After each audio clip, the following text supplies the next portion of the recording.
সেই মুহূর্তটা তোমাদের সাথেও শেয়ার করছি। এই যে দেখো তোমার দাদা ভাই এখানে কি করছে, কি হয়েছে বলো। আরে ফেসবুকের এই যে আর্নিংটা সবে তো ঢুকলো। হ্যালো এভরিওয়ান, কেমন আছো সবাই? আশা করছি অনেক অনেক তোমরা ভালো আছো, সবাই সুস্থ আছো। শুভ সকাল জানিয়ে আমার ব্লগসটা শুরু করছি। প্রতিদিনের মতো আজকে নর্মাল ব্লগ যেমন শুরু করে ওরকমই ব্লগ শুরু করলাম। তো আজকে আমি এখন স্নান করেছি, কটা বাজে বলো তো? 7:30 8টা নাগাদ এরকমই বাজে। তো স্নান করেই সবে এলাম, এসেই আমি ক্রিমটা লাগাতে বসেছি, কারণ আমার মুখের অবস্থা তোমরা নিজেরাই ভালো করে দেখতে পাচ্ছ কেমন অবস্থা। তো সকাল সকাল আর আজকের একটু অন্য দিনের থেকে আজকের একটু দিনটা একটু অনেকটাই ফ্রেশ লাগছে। কারণও অনেকটা আছে, কারণ রাত 3টে নাগাদ ঘুমিয়েছিলাম আজকে, আর ভোরবেলা উঠেছি। তো আজকের দিনটা একটু অন্যরকম, ভোরের হাওয়াটা বেশ দারুণ হাওয়া। আজ না উঠলে বুঝতেই পারতাম না ভোরের হাওয়াটা এতটা মিষ্টি। আর আজকের আমি কপালে দেখো টিপটা পরেছি, কেমন কত বড় টিপ পরেছি। আমি ফার্স্ট টাইম এরকমই বড় টিপ পরেছি। কাল মা আমাকে বলছিল, বলে এত বড় টিপ তুমি সবসময় পরবে, দেখবে ভালো লাগবে। তো ওই জন্য আজকে ভাবলাম একটু সিঁদুর পরে নিয়ে তার সঙ্গে একটা বড়ই টিপ পরে নিই। তোমরাই তো বলো তো কেমন হয়েছে আজকে আমার এই টিপটা কপালে দিয়ে, কি মানিয়েছে? তো এখন একটু রেডি হয়ে ফ্রেশ হয়ে নিয়েছি, নিয়ে আরও নিচে এক গাদা জামা কাপড় ছিল, সেগুলো আমার ঠিক কাচা কমপ্লিট হয়নি, কারণ এতটাই ভোরবেলা ঘুমিয়েছি, আবার সকালে উঠে কাচাকুচি করতে শরীরটা টানলো না। তার জন্য আজকে সোমবারও আছে, জল ঢালতেও যাইনি। আগে সোমবার গিয়েছিলাম, তার জন্য যাওয়া হয়নি।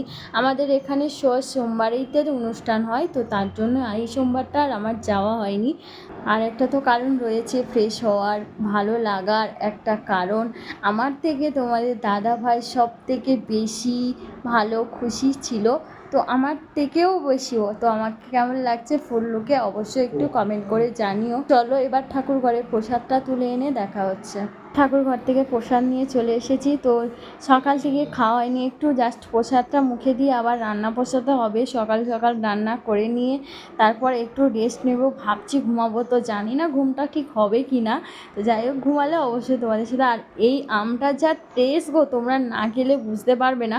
রাত জেগে আর সকাল 9টা 10টার সময় যখন খালি পেটে একটা আম খাওয়া যায় কতটা টেস্ট লাগে, তোমরা একবার টেস্ট করে দেখো বন্ধুরা। এখন রান্না বসিয়ে দিয়ে সবেই জাস্ট এলাম, এসে আমার আজকে তো এতটা খুশি লাগছে, তোমাদেরকে বলে বোঝাতে পারবো না কেন, সেটাও তোমাদের সাথে শেয়ার করব। তো আরেকটা কথা তোমাদেরকে বলার আছে, এই শ্রীকৃষ্ণ যখন আমার বাড়িতে এসেছে, এই আলমারিটা শ্রীকৃষ্ণ যখন এসেছে সেখান থেকে আমার একটু একটু করে সময়টা ভালো হয়ে যাচ্ছে। সেটা হচ্ছে কি সত্যি বাস্তব কথা, হয়তো একটু ডাউন যাচ্ছে আমার, তাওর মধ্যেও খুশিতে আছি।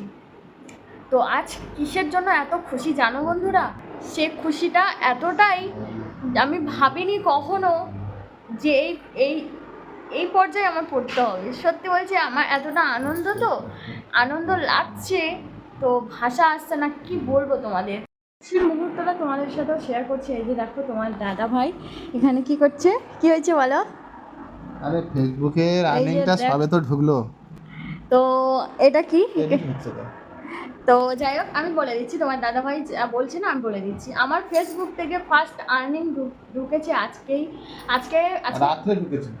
যাই হোক রাতে ঢুকেছে, আমি সকাল, আমরা শুয়েছি আজ রাত 3টে, ঠিক আছে, রাত 3টের সময় শুয়েছি। মানে একটা টেনশানের মধ্যে ছিলাম, সেই টেনশানটা বলে বোঝাতে পারবো না, একটা প্রবলেমের মধ্যে ছিলাম। রাত 3টে নাগাদ তোমার দাদাভাই আর আমি জেগেছিলাম, কারণ তো 3টের সময় যখন মোবাইলটা আমি খুলে দেখি তখন আমার ফেসবুক থেকে টাকাটা ঢুকেছে। তো সারা রাত ওই আনন্দে, তো মানে ভোর 3টে থেকে 2 ঘন্টা ঘুমিয়েছি।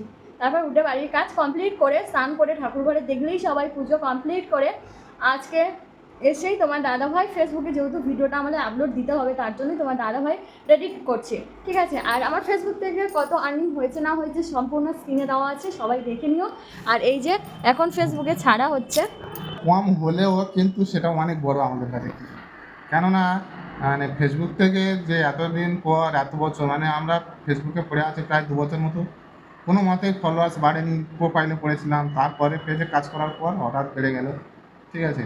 তো ফলোয়ার্স অনেকটাই বেড়েছে, আর আর্নিংটাই প্রথম আর্নিং ঢুকলো। বেশি আর্নিং ঢোকেনিও, যদিও যতটুকু ঢুকেছে আমাদের কাছে অনেক। তো বেশি আর্নিং না হলেও যে লোকের যে কথাগুলো, আমাদের গ্রামের যে মানুষেরা যে কথাগুলো আমাদের বলেছিল, তার থেকে এখন তাদের সেই উত্তরটা দেওয়ার সময় এসে গেছে, কারণ তারা অনেকে অনেক কথা বলে গেছে। তো সেইটাই আজ সেই উত্তরটা দেওয়ার সময় চলে এসেছে। তো যাই হোক, এইটুকু বলবো তোমাদেরকে যে তোমরাও তোমাদের ভিডিওর মাধ্যমে ফোকাস দাও, কারোর কথা কান না দিয়ে, মানে এখান থেকে শুনবে এখান দিয়ে বের করে দেবে, ঠিক আছে বন্ধুরা? তো এইটুকু বলবো, তোমাদের ভিডিওর মধ্যে ফোকাস দাও। তো আজ সত্যি খুবই খুশি লাগছে, আমার থেকে তোমাদের দাদাভাই বেশি। তোমাদের ভালোবাসায় আজ আমার ফেসবুকে 53,000 ফলোয়ার্স, ঠিক আছে? তো পারলে আমার ফেসবুক পেজে একটু গিয়ে ভালোবাসা সাপোর্ট দিয়ে এসো বন্ধুরা। এখন তোমার দাদাভাই এই যে করছে, হ্যাঁ, বাড়ির বউ ভিডিও করে, হ্যান করে, ত্যান করে, কত কি না বলেছে মানুষ। হ্যাঁ, যারা দেখছো তাদেরকে বলছি, তোমাদের কি এরকমই পাড়ায় বলে বলো তো? আমাদের পাড়ায় তো মানে কেউ এমন কোনো মানুষ নেই যে বলেনি, ঠিক যে আছে? বলেনি যে হ্যাঁ বাড়ির বউ এইভাবে ভিডিও করে, ওইভাবে ভিডিও করে, লজ্জা নেই, শরম নেই, কিছু নেই। প্রতি মাসে মাসে অনেক কিছু আসবে, আরে কারণ আমাদের তো লজ্জা শরম কিছু নেই। তোমাকে বলছি 2000 টাকা আমাকে দাও তো। আজ আমার ফেসবুক থেকে আমার আর্নিং ঢুকেছে, আমার নিজের পরিশ্রমের টাকা ঢুকেছে, ঠিক আছে? তাই বলছি বন্ধুরা, কে কি বললো না বললো ভেবো না, অত এই কান্দে শুনবে ওই কান্দে বের করে দেবে।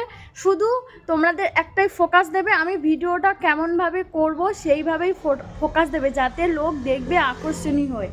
লোকে জ্বলবে তো কী হয়েছে, তোমার জ্বলন আমার জয়, এটাই তো সবাই ভেবে মানে ভিডিও করতে, যে যত জ্বলবে তাতে ততটা দেখিয়ে ভিডিও করবে, দেখবে সে বলতে বলতে আর কিছুই বলবে না কখনো। আজ আমি যেমন সফলতা পেয়েছি, তোমরাও একদিন এইভাবে সফলতা পাবে। আশা করছি তোমরা আমার পাশে থাকো, আমি তোমাদের অবশ্যই পাশে থাকবো। মানুষ ভালোটার থেকে খারাপটা বেশি করে, হ্যাঁ, সে তো আর খারাপ অবশ্যই। কথাটা আগে বেশি বলে।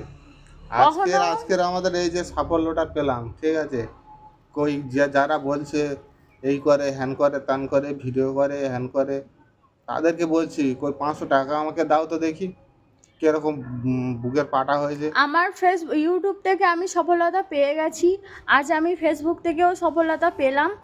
আর ইউটিউব থেকে আমি যে ফ্রিজটা নিয়েছিলাম, সেই ফ্রিজটা নিয়ে আসার লোকে, আমাদের পাড়ার লোকেই আমাকে বলছে বাড়ির বউরা এখন নায়িকা হয়ে গেছে, বাড়ির বউরা এখন নায়িকা হয়ে গেছে, প্রতি মাসে মাসে গিফট আসবে, প্রতি মাসে মাসে মানে ঢুকবে, নানান কথা বলে কত গেছি। কি দেখবো। হ্যাঁ, তো এখন বলছি সেসব কথা আমরা এখান থেকে শুনেছি, ওখান থেকেই বের করে দিয়েছি।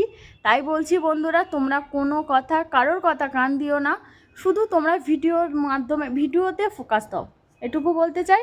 তো আমি কি কথাগুলো ভুল বললাম না ঠিক বললাম অবশ্যই একটু কমেন্ট করে জানিও। আর তোমরা যেভাবে আমাকে ভালোবাসা দিয়ে যাচ্ছ, এইভাবে ভালোবাসা দিয়ে পাশে যাও। রান্না বসাতে যাচ্ছি, মানে ভাতও বসিয়ে দিয়েছি, সকাল থেকে তোমার দাদাভাই তেমন কিছু খায়নি, বাবুদের মুড়ি মাখিয়ে দিয়েছিলাম, খেয়েছিল। দিদিদের বাড়িতে যা হবে, ফ্রিজের মধ্যে দই আছে, মিষ্টি রয়েছে, ফল রয়েছে এতগুলো, যাই হোক কিছু খাওয়া হয়নি। তো ফ্রিজে মাছটা আছে, বের করে নিয়ে রান্না তো করতেই হবে। আগে দই দিতে হবে, তাহলে বলো আমাদের বাবু, ওর মানে কিছু লাগ আর না লাগ, ও দই এনে ফ্রিজের মধ্যে রেখে দিল, আর কিছু লাগবে না। দই দিতে পারি, আমাকে কিন্তু একটা গিফট দিতে হবে, আমাকে হাম দিতে হবে, না হলে আমি তো দেবো না, বলো দেবে? ঠিক আছে দাও, হাম দিলে তারপর দই দেবো। আমি একটা খাবো না, যাও। দই খাওয়ার জন্য কতগুলো হাম দিতে হচ্ছে, তাই না আপু? তো আজকে রান্না বলতে আমার তেমন কিছু রান্না নেই, এই যে দেখাচ্ছি। ফ্রিজের মধ্যে কাল মাছ রেখেছিলাম, বরফ জমে গেছে একদম। এই যে আমার ভাত ফুটে উঠেছে, আর এই যে মাছ, 3 পিস মাছ রেখেছিলাম, আর একটু চিংড়ি মাছ রেখেছিলাম, তো ডিপ ফ্রিজের মধ্যে রেখেছিলাম, পুরো বরফ জমে গেছে, আমি মাছটা তুলতে পারছি না, একটু জল দিতে হবে, না দিলে আমি একটু তুলতে পারবো না, মাছে একদম বরফ জমে গেছে। চিংড়ি এই যে দেখো ছাড়ছেই না, এই যে দেখো মাছের মধ্যে একদম শক্ত বরফের মতো হয়ে গেছে, এই যে দেখো চিংড়ি মাছগুলোও তেমন হয়ে গেছে শক্ত। যাই হোক একটু ভিজিয়ে রাখলে হয়ে যাবে। কিছু রান্না নেই, মাছের একটু ঝোল বানাবো পাতলা করে, আর বানাবো ভেন্ডি আছে, ভেন্ডি দিয়ে চিংড়ি তরকারি করব, তো মানে চিংড়ি মাছের শুকনো করে তরকারি করব। তো জাস্ট এই আমাদের দুপুরের মেনু, বেশি কিছু নাই। আর একবেলাই রান্না করলে একবেলায় খেলে আর দুবেলা খেতে ইচ্ছা করে না, তো বেশি রান্না করেও বেকারে নষ্ট করে লাভ নেই, কালকের তরকারি রয়ে গেছে এখনও। তো আর বাসিটা জিনিসটা খেতে আমাদের ঠিক কারোরই পছন্দ না। আমার থেকে তোমাদের দাদাভাইয়ের থেকে সবারই থেকে বাসি জিনিসটা কারোরই পছন্দ না। তো চলো ফ্রেন্ড, রান্নাটা সেরে নিয়েই তোমাদের কেমন হয়েছে ভিডিওটা অবশ্যই একটু বলো। আর ভিডিওটা ভালো লাগলে আর আমার এই কৃষ্ণকে কেমন লেগেছে তোমরা অবশ্যই একটু কমেন্ট করে জানিও। ভালো লাগলে একটা লাইক শেয়ার কমেন্ট ও প্লিজ সাবস্ক্রাইব এই কৃষ্ণর জন্য। ঠিক আছে বন্ধুরা, সবাই ভালো থেকো, টাটা, বাই বাই।